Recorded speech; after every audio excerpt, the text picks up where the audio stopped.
अस्सलामु अलैकुम रहमतुल्लाहि वबरकातुहू। उम्मीद करती हूँ कि आप सब खैर व आफियत से होंगे। अच्छा, तो Quran series with Urdu translation का ये चौथा पार्ट है, यानी पार्ट नंबर 4। पिछली वीडियो में हमने आयत नंबर 9, 10, 11, 12, 13 और 14 इन 6 आयतों के बारे में, इन 6 आयतों का तर्जुमे के बारे में हमने जाना था। तो आज की वीडियो में हम आयत नंबर 15, 16 और 17 इन 3 आयतों पर गौर करेंगे। अच्छा, तो पिछले आयत में, आयत नंबर 9 में हमने क्या पढ़ा था? 9 में हमने पढ़ा था कि ऐसे इंसान हैं जो अल्लाह ताला की किताब को झुठलाते हैं, उन इंसानों के लिए दोज़ख की आग जो है वो मुहैया कर दी जाएगी, जिसका ईंधन बनेंगे खुद वो इंसान, और जो वो माबूद मानते हैं उन माबूदों को भी वो साथ लेकर उस आग में जाएंगे। आयत नंबर 10 में हमने पढ़ा था कि आए पैगंबर सल्लल्लाहु अलैहि वसल्लम, जो लोग इस बात पर ईमान ले आए हैं कि ये हमारी किताब है और अल्लाह ताला सिर्फ एक है, उन्हें खुशखबरी दे दो कि उनके लिए जन्नत मुहैया कर दी जाएगी और जन्नत में बाग होंगे, बागों के नीचे नहरें बहती होंगी और उनके लिए पाकीज़ा बीवियाँ होंगी जो हमेशा वहाँ पर रहेगी। आयत नंबर 11 में हमने पढ़ा था, जो लोग हक़ बात को कबूल करने वाले हैं वो इन्हीं तमसीलों को देखकर जान लेते हैं और जो उनके रब की तरफ से ही आई है। ये तमसीलें यानी इन मिसालों को देखकर लोग जान लेते हैं और ये हमारे रब की ही तरफ से आई है। और जो लोग ये बात नहीं मानते, अल्लाह ताला उन्हें गुमराही में मुब्तला कर देते हैं। आयत नंबर 12 में ये है कि अल्लाह के अहद को मजबूती से बांध लेना और फिर छोड़ देना। आयत नंबर 13 में क्या पढ़ा था? अल्लाह ताला ने जिसे जोड़ने का हुक्म दिया उसे काटते हैं। और आयत नंबर 14 में ज़मीन पे फसाद बर्पा करते हैं। तो ये हो गई सूरह बकरा की कुल 14 आयतें। अब हम पढ़ेंगे 15, 16, 17 इन 3 आयतों का हम तर्जुमा जानेंगे। तर्जुमे के साथ साथ हम इस के दौरान आने वाले जो उर्दू अल्फाज हैं, डिफ़िकल्ट वर्ड्स हैं उर्दू के, उनकी मीनिंग भी। अच्छा, ये देखिए, ये आयत नंबर 15, 16 और 17 इन 3 आयतों का तर्जुमा जाने। अच्छा, तो ये रही आयत नंबर 15। आयत नंबर 15 में क्या है? फिर ज़रा उस वक्त का तसव्वुर करो जब तुम्हारे रब ने फरिश्तों से कहा था कि मैं ज़मीन में एक खलीफा बनाने वाला हूँ। किसको बनाने वाला हूँ? खलीफा। यानी खलीफा की मतलब क्या है? यहाँ पर खलीफा का मतलब ये है कि, अच्छा, तो आयत नंबर 15 में क्या है? फिर ज़रा उस वक्त का तसव्वुर करो जब तुम्हारे रब ने फरिश्तों से कहा था कि मैं तुम्हारे लिए ज़मीन पर ये खलीफा बनाने वाला हूँ। यहाँ पर खलीफा किसे कहते हैं? अच्छा, तो जो किसी की मुल्क में इसकी अता करदा इख्तियारात इसके नायब की हैसियत से इस्तेमाल करे, इसको खलीफा कहते हैं। यानी किसी का एक मुल्क है, वो मुल्क में जो भी इख्तियारात हैं उसको एक नायब की हैसियत से वो इस्तेमाल करेगा। यानी जो पावर्स हैं वो उसे मिलेंगे उन चीज़ों को इस्तेमाल करने के लिए, तो उसे खलीफा कहते हैं, बनाने वाला हूँ। तो अल्लाह ताला ने फरिश्तों से क्या कहा? मैं ज़मीन पर एक खलीफा बनाने वाला हूँ। इन्होंने अर्ज़ किया कि आप ज़मीन में किसी ऐसे को मुकर्रर करने वाले हैं जो उसके इंतज़ाम को बिगाड़ दे।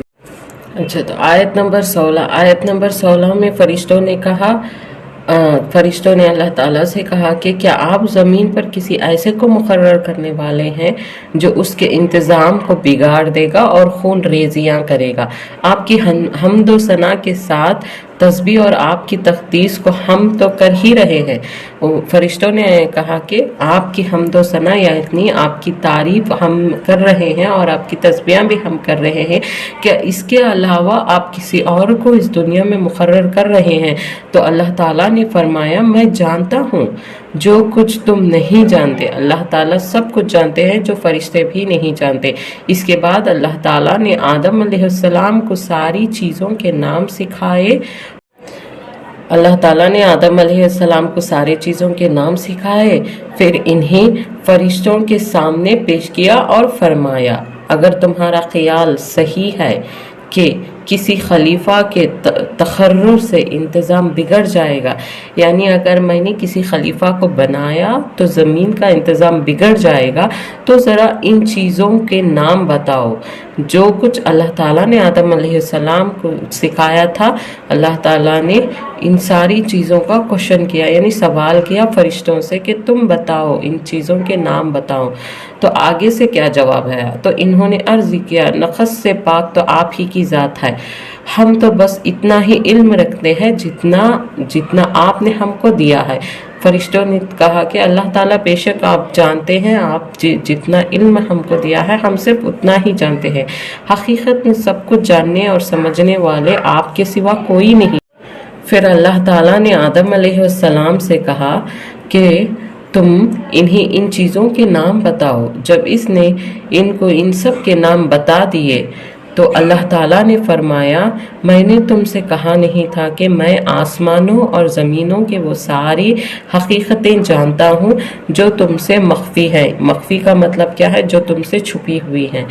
جو کچھ تم ظاہر کرتے ہو وہ بھی میں جانتا ہوں، اور جو کچھ تمہارے دل میں ہے وہ بھی میں جانتا ہوں۔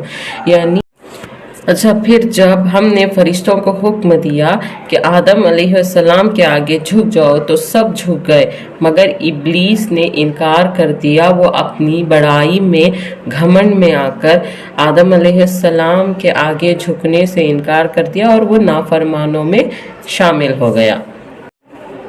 پھر ہم نے آدم علیہ السلام سے کہا کہ تم اور تمہاری بیوی جنت میں رہو اور بفراخت یہاں جو کچھ چیزیں ہیں اسے کھاؤ پیو، مگر اس درخت کا رخ نہ کرنا ورنہ تم ظالموں میں شمار ہو جاؤ گے۔ آخر کار شیطان نے ان دونوں کو اس درخت کی ترغیب دے کر ہمارے حکم کی پیروی سے ہٹایا اور انہیں اس حالت سے نکلوا کر چھوڑا جس حالت میں وہ تھے۔ پھر ہم نے حکم دیا کہ اب تم سب یہاں سے اتر جاؤ، تم ایک دوسرے کے دشمن ہو اور تمہیں ایک خاص وقت تک زمین میں ٹھہرنا اور وہیں گزر بسر کرنا ہوگا۔ آدم علیہ السلام نے توبہ کی اور اللہ تعالیٰ نے آپ کی توبہ کو قبول کر لیا، کیونکہ وہ بڑا معاف کرنے والا ہے، وہ بڑا رحم فرمانے والا ہے۔ اچھا، تو پھر ہم نے کہا کہ تم سب یہاں سے اتر جاؤ، پھر جو میری طرف سے کوئی ہدایت اور تمہارے پاس پہنچے، یعنی اللہ کی طرف سے کوئی ہدایت اگر آدم علیہ السلام کو پہنچے تو جو لوگ میری اس ہدایت کی پیروی کریں گے ان کے لیے کسی خوف اور رنج کا موقع نہ ہوگا۔ جو لوگ اللہ تعالیٰ کی ہدایت کی پیروی کریں گے ان کے لیے کوئی رنج یعنی کوئی غم کا موقع نہ رہے گا، اور جو اس کو قبول کرنے سے انکار کرے یعنی منع کر دے اور ہماری آیت کو جھٹلائیں تو وہ لوگ آگ میں جانے والے ہیں جہاں وہ ہمیشہ رہیں گے۔ آیت نمبر 17 میں اللہ تعالیٰ نے یہ ہدایت کی ہے کہ اے بنی اسرائیل، ذرا خیال کرو میری ان نعمت کا جو میں نے تم کو عطا کی تھی، میرے ساتھ تمہارا جو عہد تھا اسے تم پورا کرو، اور جو میں نے تمہارے ساتھ عہد کیا ہے میں اس کو پورا کروں گا، اور تم مجھ سے ڈرو، اور جو میں نے تم کو کتاب بھیجی ہے اس پر ایمان لاؤ۔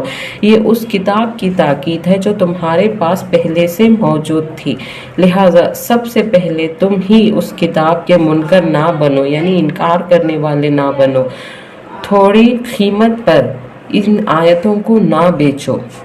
تو یہ ہوئی 17 آیت۔ اچھا، تو یہاں پر تھوڑی قیمت سے مراد دنیاوی فائدے ہیں جن کے خاطر یہ لوگ اللہ کے احکام اور اس کی ہدایت کو رد کر رہے ہیں۔